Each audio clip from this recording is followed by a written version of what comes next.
Hello, dear little ones. Today we are going to explore the story of Pip the Clipped Wing Bird Learns to Ski. Listen up, the story is about to begin. There is a little penguin named Pip.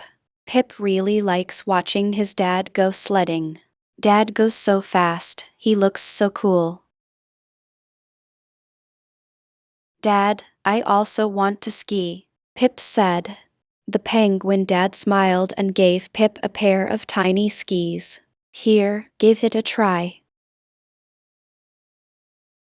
Pip stood on the skateboard. Oh, how slippery. Pip's feet were wobbly and he couldn't stand steady. The test pipe took a step. Ouch!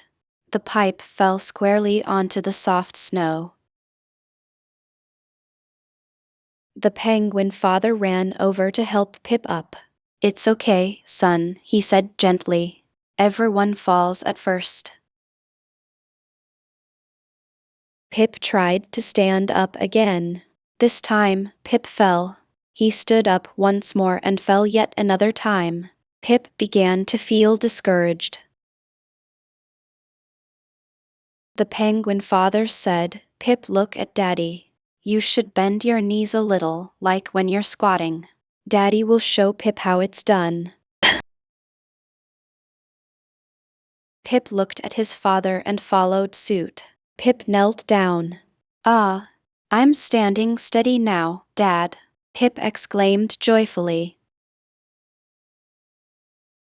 Pip slid down the small hill slowly. He didn't fall anymore. Pip glided on the snow, feeling really thrilled.